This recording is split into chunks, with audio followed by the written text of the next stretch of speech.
I wonder if we could shift a little bit. I don't know if you have any thoughts on this, but I've been having artificial intelligence on the brain lately. Yep. I've been obsessing about this. Page 5 really got me thinking about it. And it has to do with these gaps. I'm very concerned about AI because I'm very concerned about thinking. To go to a Heideggerian question, how we are thinking and who's doing the thinking and what kind of thinking we're doing. But when I think of all of this philosophy that you and I have studied on language, on thought, we find that language and thought are dealing with these fragments and dealing with forgetting and making these connections. So when I think about their concept of desire in the sense of this maybe transcendental metaphysical sense, and I don't mean transcendent, I mean transcendental, they're talking about partial objects, right? And they write that on page 5 that desire makes the connections between partial objects and the fragmentation. So my concern with artificial intelligence is that it is going to fill these gaps because it has the capacity to not be partial and to not have fragments that, whether it's performatively, authoritatively, its behavior, its mimetic behavior, operation, so much of AI and the chat stuff is really a performative mimesis of human conditioning. It's not, to me, it's not at all conscious. It's not thinking. It's none of that. I don't think of that as a problem. I don't think of a higher consciousness as being a problem, and I don't think it will ever be conscious. But I do think that it takes on the appearance of consciousness, and it takes on the behavior of consciousness, and it takes on an authoritative one. So my concern is when you and I, like we are doing right now in conversation, what our conversation does is we try to make these connections, these gaps in our thought, and we do it through language, right? And I think that what they're saying about desire is that we do this because of desire. Desire is productive. We are imagining the connections between partial objects, right? And I think this is the poetic element of language. So my concern is that AI fills these gaps through the directives of things that are important to capitalism, things that are important to state control, things that are important to scientific universalism, things that are what we might think of as knowledge in the Foucauldian sense, or information and data. I'm not concerned that AI doesn't have desire. My concern is that desire will be eliminated because it fills in the gaps with its own interest. And I guess any kind of fascistic thought does this as well, as it fills in the gaps with an authority of knowledge. But the thing I want to riff on is, first of all, I wonder if you have any thoughts on this. And secondly, is the human means of fighting what I think is going to come, this authoritarian, gapless, ideology, is it imperative on humans then, people, social beings, social subjects, as they say, to really fight for maintaining our desire that is inventive and poetic and creative? I don't know if you have any thoughts on any of that. Yeah, I think my first question around consciousness is consciousness for who? It's always kind of, because man is produced mechanistically. If in order for us to reprogram man, we have to study how man was produced in order to reproduce him differently. So I think that there's that sort of disjunctive phase. But I think that's where that's where analysis takes place, which is sort of unmaking and then also remaking or rewriting the self. Mm-hmm. So I guess this question around AI, I'm interested in what you're saying, that you don't think AI will ever be conscious. I definitely want to come back to that. But I think my question about AI within this analysis of the social instrument or the social mechanism, which is also the sort of the site of the production of delirium, and forget, the unwriting or unwritten parts of the self, those parts of the self that the self can't express, those parts of the self that the self can't self-produce. Whenever we're doing someone else's work, within Marx, there's a kind of, or possibility of alienation from oneself, right? If it's not your thing, if it's not your work, but then, within Hegel and also within Marx, there's the possibility of freeing oneself by way of that. There's always extra, there's always surplus, there's always a plot to grow your own yams, to go back to what I was saying the last time, Right. where the new can be imagined, and a science of the new can be imagined, a new human science, where we can strive for a new humanism that's, transcultural. But in order to be transcultural, we have to look at, well, whose consciousness? If we're going to talk about consciousness, defined by who, to whose advantage? There's always needs to be a analysis of the mechanism in order to understand, maybe to understand what it's saying, but also to understand why it's saying that and who it advantages by how it's written. By how it's written. Yeah. And so but how again, it's written. So how are the gaps filled? Like, how are the gaps filled then? So in this gaplessness of thought, I love what you're saying there. What noise figures there? And how are we enchanted into believing that it's thought, or that it demonstrates a consciousness, or that it looks enough like our consciousness to go back to the test, the Turing test. Is it enough of a consciousness like my consciousness? It's kind of like a Husserlian problem between the monadic body that observes another body being like it, and in the intersubjective moment, they see it as, themselves and it as a pair, as having certain things in common, and then we sort of produce intersubjectivity. I think something like this happens with other consciousnesses. We recognize ourselves and don't recognize ourselves in monkeys and apes and dogs, right? I think we feel more sympathy for certain animals, for certain species, and not for others. And that it's as we carry that over to the cybernetic and to this love affair or hate affair with AI, it's just a question of when it gets reproduced by whom. And if it's just reproduced by man, then also can't we fuck with it? Can't we undo it? Can't we remake it? Can't we be producers? And I think that's where cultural production comes in.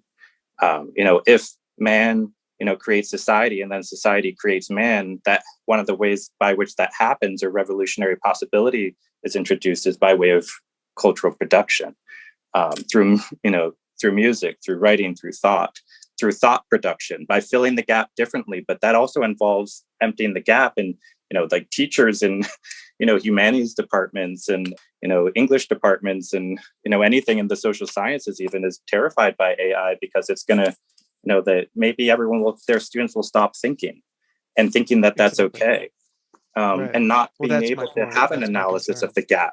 Can we develop an analysis of the gap in order to understand how it was written, what that might say about us and what that doesn't say about us, and then figure out how to rewrite it? Like, can we be creative ourselves? Yeah, I don't think that we're going to, within the system of AI, be able to rewrite AI, because I do think it's going to, because capitalism is real, and capitalism is the most powerful force in the universe, it seems like. Capitalism is too strong. It is stronger than benevolence, I think, unfortunately, because it's what we've really nurtured. And insofar as we call AI conscious, it's not. It's information, it's data that gets stringed together mimetically. But it's our data. It's what I know, but the problem is it's a universal data. It's a universalist data. It's always pulled from a general database. Everything on the internet basically. But then I do think it's going to start to become managed the same way television was managed eventually, the same way that the internet was eventually managed. It is going to get managed by power. Yeah, it already is, but it's going to get managed differently. It's going to, and I think that's next. Yeah. And I think that's where then we need an analysis in order to have a strategy for survival, I think, number one. And then just to know sort of one's rights, and also one's, how you can engage, to think, to imagine how we might engage within a condition like that. Where can we find the subject, or where will the subject go? And I think it's hard not to see the disassembly of the subject as a kind of fragility of the subject, but it's also the power. It's the possibility, and I think that the disassembly and then the finding the line Rewritability. above. Yeah, the rewritability will have to be desire. It will have to be things like desire. Let me go to the quote directly because I just found it again. So on page 5, quote, desire constantly couples continuous flows and partial objects that are by nature fragmentary and fragmented, end quote. So to me, that is thinking. And that is a very human thinking. It's a kind of thinking that I don't think that AI can do, even as it will, if it does become co-opted by power and by capitalism, it will fill in the gaps between those partial objects. But I don't think that AI will be able to do desire. And so I think that what will, but it will use us as the body, and it's the body without organs. It is. That's how capitalism works. Yeah, exactly. And then the question is, can you also become the writer of, can we move into that, like self-inscriptive seat and reinvent the self so that we don't desire what it wants us to desire? And that's just that moment of saying yes to oneself. That's the I am my own foundation statement. It has the same quality. Yeah, but I think it is this concept of desire itself. I think that that expressions of desire are the way of circumventing it's expressions of the capitalist agenda of production. And every expression is a production. And then it's a question of what is it productive of. But part of what is productive of are relations of production, and that's, I think, where to fill the gaps of thought at the disjunctive phase, or maybe it's the third phase, and this is what I think you were asking in the first synthesis and third synthesis.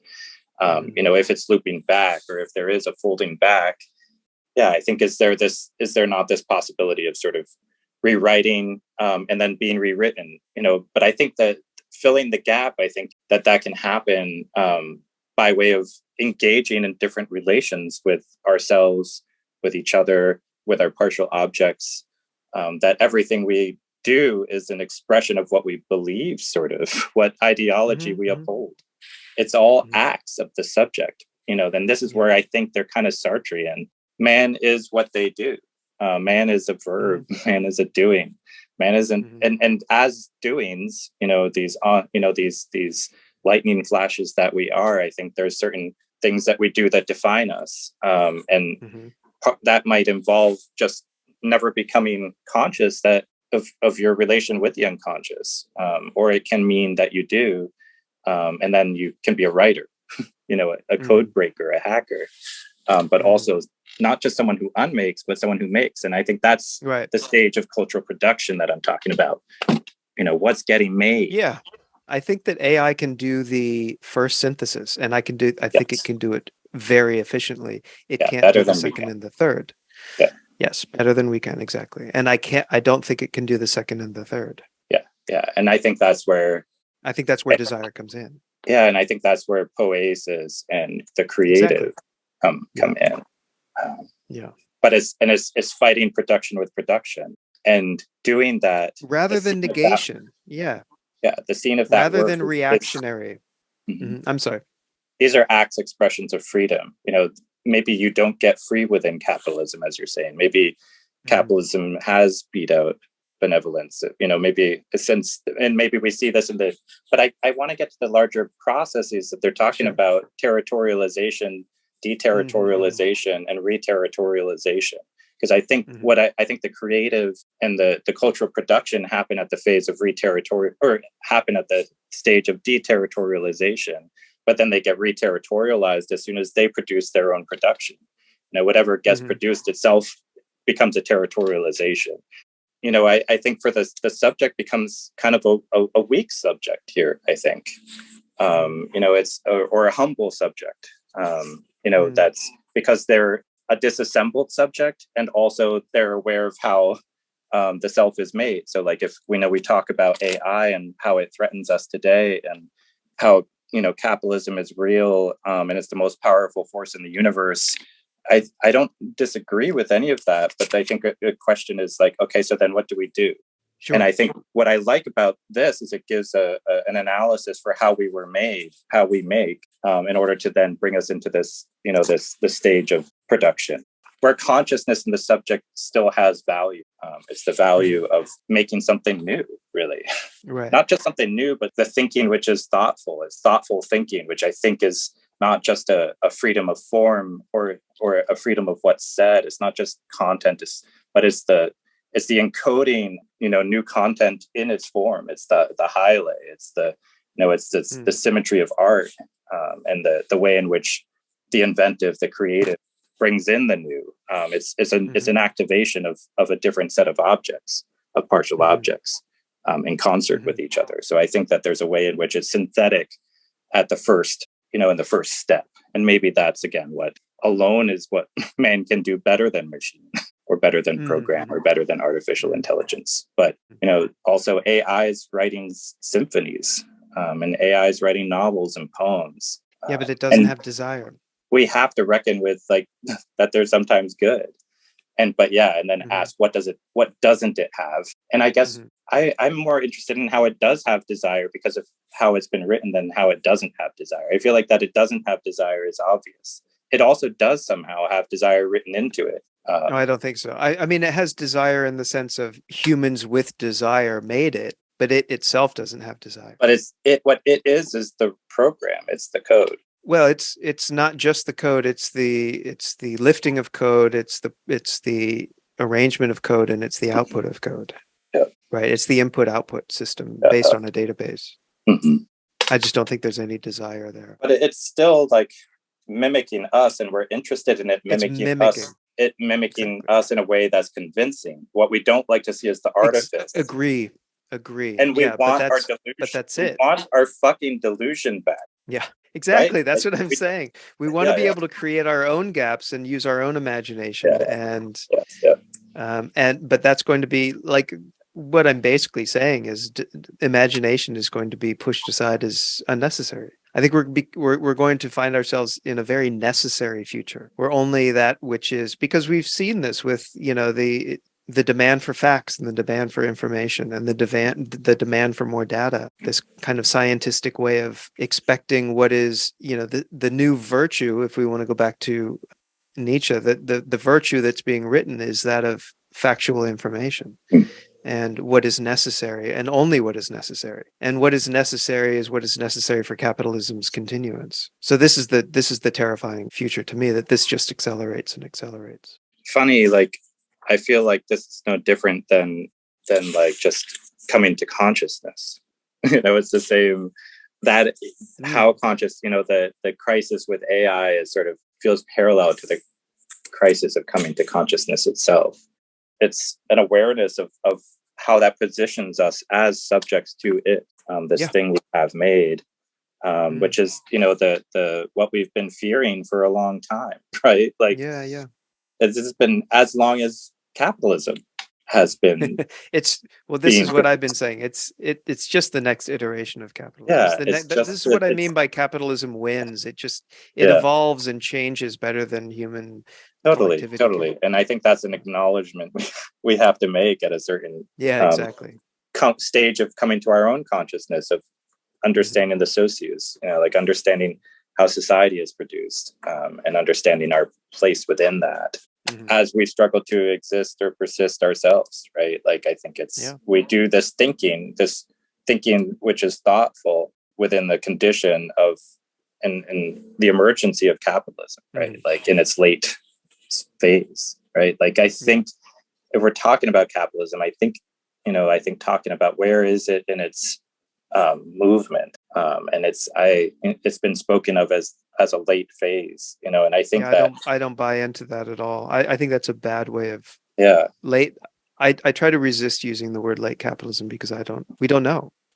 And I think that's really where we need to begin, is to ask, where are we? Where are we actually? We're probably in an early stage of some form of capitalism in its next iteration. But I think that's where we get to the unclarity of the first and third synthesis, is that they do seem to kind of connect back, or they do something similar to each other. They sort of mirror each other or something, or mirror a pattern or a shape. Except that I think that the first is kind of more like an assembly line, and the second is more like a multiplicity. Yeah. So I think we should get simultaneity or coexistence or something like that. I'm on page 42, the whole in its parts. So the discussion of disjunctions happens here. That's because of breaks in the process. So in desiring machines, everything functions at the same time, but amid hiatuses and ruptures, breakdowns and failures, stalling and short circuits, distances and fragmentation, within a sum that never succeeds in bringing its various parts together so as to form a whole. This is what I think you as a desiring subject are saying you want to be able to keep. That is because the breaks in the process are productive and are reassemblies in and of themselves. Disjunctions, by the very fact that they are disjunctions, are inclusive. Every consumptions are transitions. Even consumptions are transitions. Oh, even consumptions, are transitions, processes of becoming and returns.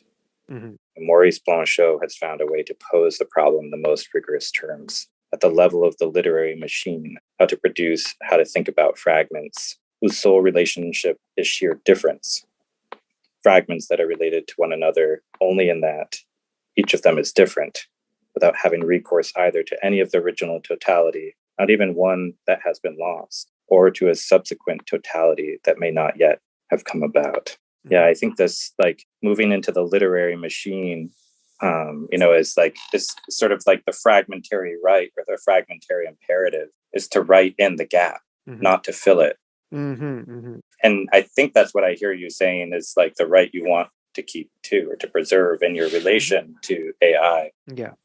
How is that an expression of thoughtful thinking that is, like, to go back to Heidegger, is denkerisch, dichterisch, which is always poetic too, right? It's auto-inventive and self-inscriptive. It's cultural production.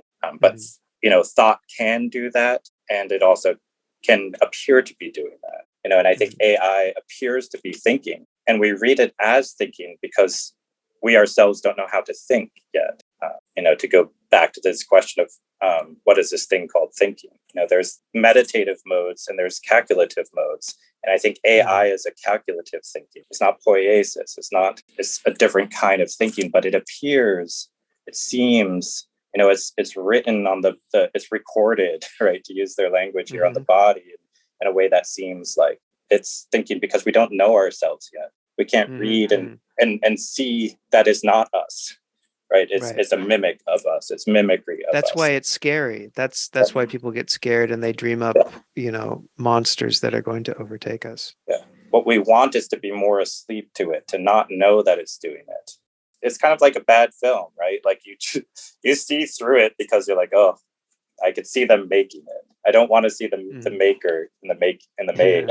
Because it knocks you out of the dream, right? It's like a poorly written novel or poem. It just doesn't quite do what you expect from a novel or poem. It just doesn't perform that. And then that means the artifice is getting in the way, and it's making itself more transparent. But also that's kind of become interesting in art making, is the hand of the maker and the made showing oneself and representing oneself within the made thing, and we can see this in poetry where the poet, they name themselves in the writing. It's interesting that we're reading this book that's doubling, and I think the double processes throughout this are part of how you get at this creative possibility of rewriting is through play and recombination. What part of ourselves are we remain unconscious of? How is forgetting an instrument mechanized by way of capitalism so that we buy more? But in order for us to buy more, we have to lack more. And that's how the mechanism works. And that's why we have to analyze lack. How is lack being used? How is it being produced in us as subjects so that we feel that there's something we don't have? And if we only had that thing, then we would be free. Then we would be us. Then we would self-realize. And so we have to produce this lack. And then it's a question of who's producing what lacks and by what means. And that's where we get to advertising and media. But also then all of that gets written into the AI that we're constantly engaging with. But what if we don't constantly engage with it? Like, how can we as, potentially revolutionary subjects engage with capitalism right now? Are we not engaged with it? So do we really have to wait for, the apocalypse to say, fuck, it's come? What are we doing now to produce it differently? Because it's getting written now. Right. Whatever is written into is what it will be, right? So Mhm. I think this, what if we populated the AI consciousness, the sort of the collective consciousness of everything we put out with more disruption? And I think the fragmentary is a way of doing that. It's revolutionary within literature as disrupting, it's disrupting flow, it's disrupting continuity, it's disrupting a way of reading, of thinking, and then the experience of mastery, right? That one has understood, has knowledge about, that one has in one's control and translates into power, right? The desiring subject wants power and wants not to be dominated, and also wants to be dominated, right? And that's where we get into the kinky part of the book. That's written into the subjectivity because of how lack is written into capitalism. And then but only if desire is in relation to lack does that come about. You have maybe a more hopeful way of looking at it than I do, but I don't think that we can write revolution into the AI. I don't think we can do that, because I think what will happen is it will just again be a representation of fragmentation. It'll be a representation of revolution. I think instead the human needs to maintain the human, and desire needs to maintain desire. Not one as a relation of lack, but a desire in all of the arts and all of the collective politics that we can do, some of the things you mentioned, as a parallel to AI. I don't think we can write virtue into the. No, I don't think so either, because that's data. Not what we're doing. No, it's definitely not what we're doing. But people will try. People will try. This is what industry tries to do. This is what the tech industry tries to do all the time, is to present itself ethically, right? So I was reading this Kate Crawford book called Atlas of AI, and what these tech companies do is they say, oh, we're looking at, there's a problem of it's very male and it's very white. Some of the stuff that AI is doing is kind of racist and kind of misogynistic in the way that it's creating and collating the data.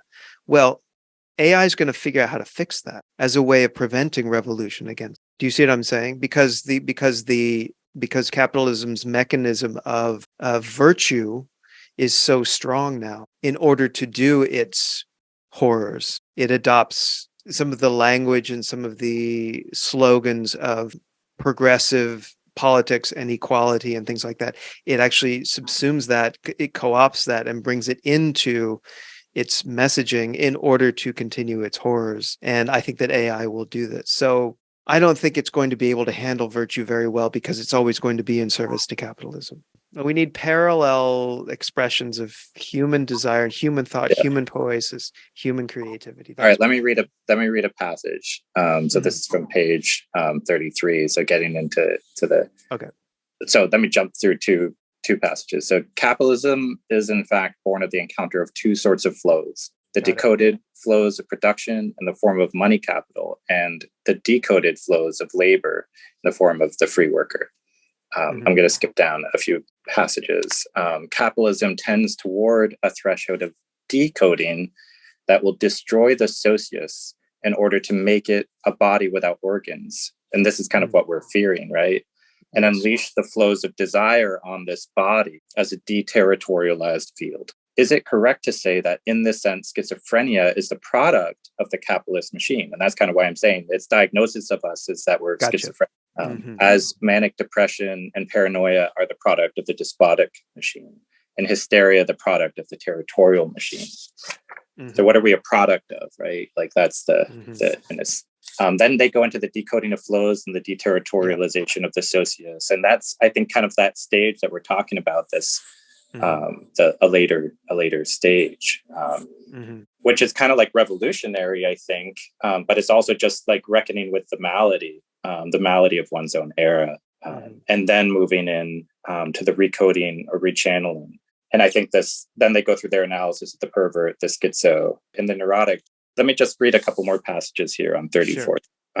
What we are really trying to say is that capitalism, through its process of production, produces an awesome schizophrenic accumulation of energy or charge, against which it brings all its vast powers of repression to bear, but which nonetheless continue to act as capitalism's limit. A few lines down, capitalism institutes or restores all sorts of residual and artificial, imaginary or symbolic territorialities, thereby attempting as best as it can to recode, to rechannel persons who have been defined in terms of abstract quantities. Jumping a few lines down. The real is not impossible.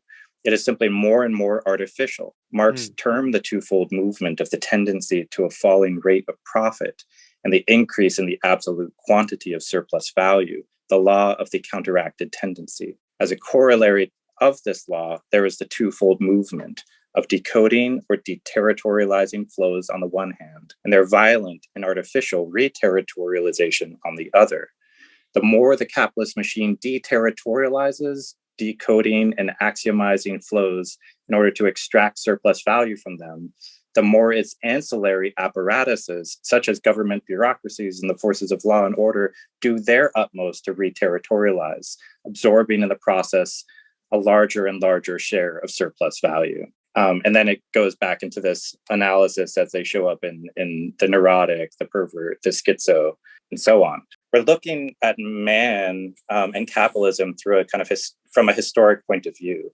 This is kind of a documentation or a genealogy, like you're saying, of man's sort of transmutation through capitalism, sort of looking at the way in which man is produced by way of this infrastructure, by way of this system. How man is made a desiring machine, but then also, the object of man's desire is impossible, and is made.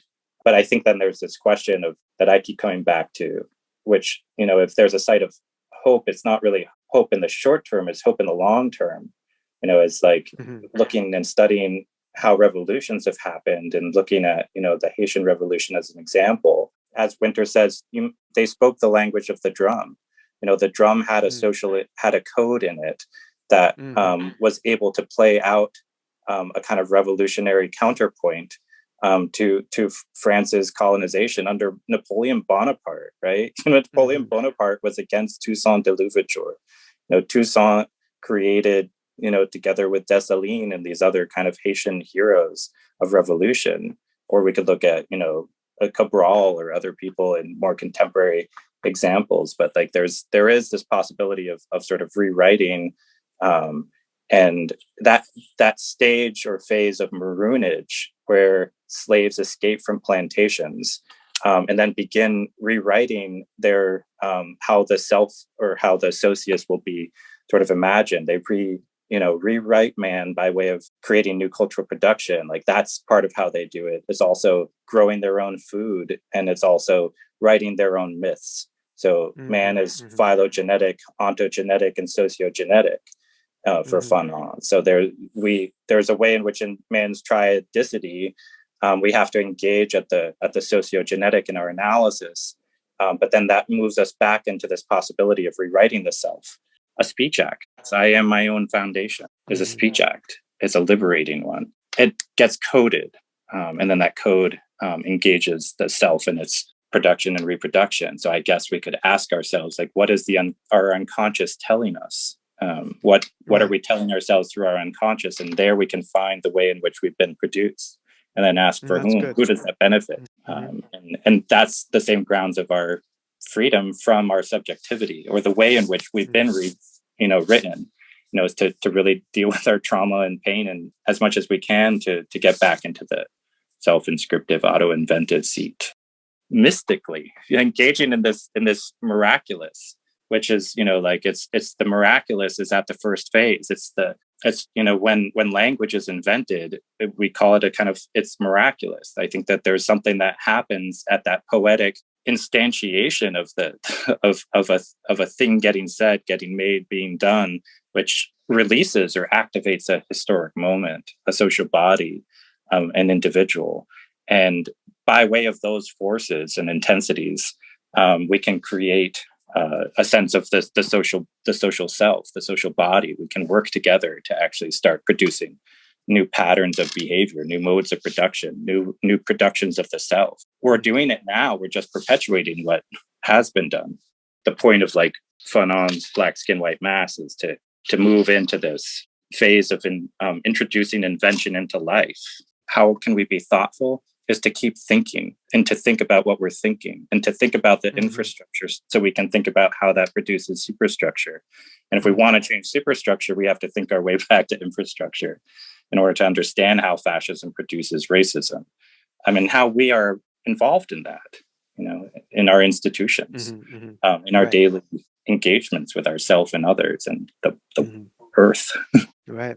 Yeah, and you're reminding me that, and the passage that you read from, and what you've been saying, you're reminding me that with Deleuze and Guattari, it's kind of difficult because that which is liberating is also that which can be fascistic. And that's where we have to be humble, right? And constantly. That's why we have to think. Yeah, we can't willingly accept their concepts. We have to always be thinking through their concepts, and because the idea of schizophrenia is, both a possibility for, new thinking, but also it's descriptive of capitalism, and even the idea of making new myths and the mystical and the mesmerizing and the miraculous can either be cultish or it can be a recoding of the infrastructure of thought, like you're saying. So but I think that's where we're proud or humble, right? Like we're proud because we don't acknowledge that it's made, and we're humble because we don't acknowledge that we can make it too and are currently making it or reproducing it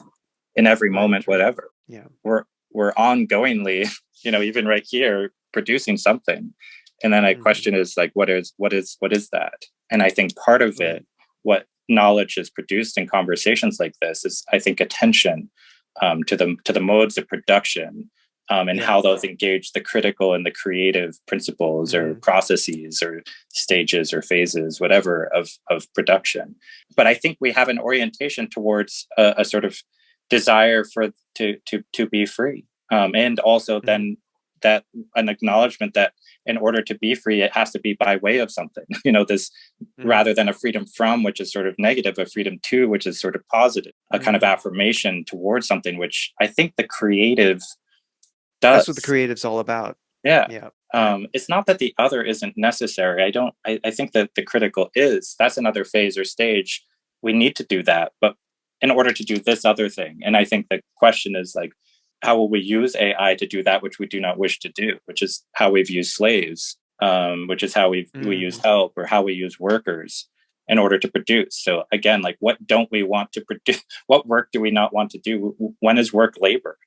Right. So like, how do we deal with the critical in order to, or the analytical, or the mindless, or the absencing of the self that happens through, repetition or incessance of carrying out the same activity over and over. We become mindless. We zombify, right? To use like Fanon's language, we move into an absence of the soul, like this, but I think then my question for Deleuze and Guattari is, where is the soul? Where is their soul?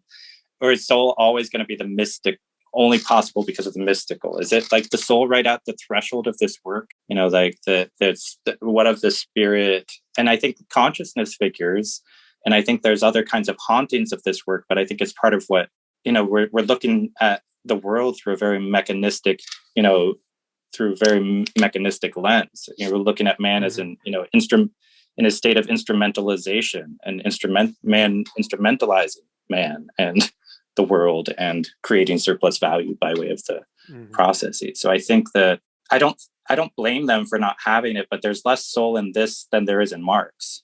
But maybe that's just because everything's under analysis here. It exhausts its breath at the end. Yeah, I have to say that this isn't my favorite Deleuze project, because I have a problem with all of this talk of machines. Yeah. I think that's an unfortunate. But that's an analysis of the times, right? This is really analysis of the 60s. Yeah. Published in the early 70s, right? So like, it doesn't engage some of the questions that Deleuze gets at, and sometimes them together, right, in deeper ways. Or I think it's a very explanatory text, also. Yeah, it is. It's heavy on that. What's for you the most creative text of theirs or of his, the one that most excites you? I think What is Philosophy, as far as theirs is concerned, and also the book they did on Kafka is something that I prefer. I love the philosophy. Yeah, because the book on Kafka is really kind of addressing some of the things that they get at here, which is the ways in which you can seek a path, which is in Kafka's writing. And for Deleuze, I love his Spinoza book that you and I have talked about in private together. Yeah, I love that work. That's probably my favorite. Deleuze is ever the analyst, right? He's in every moment he's willing to like stab himself in his own back. Yeah, true. And I think that's the thoughtful thinking in a sense. It's to constantly betray oneself by folding back on oneself in this self-conscious, self-critical way, to not take it so seriously that you can't, and to not treasure it so much, such that the mystical gets mystified, right? And it becomes an ideology, rather than to ongoingly continue to create, but to keep the flows flowing. This question of flow and blockage, I think, is an interesting analysis they have of sort of energy and power and potential. And yeah, I feel like this is more of like almost like a manual for surviving, or a manual for understanding the social code of capitalism.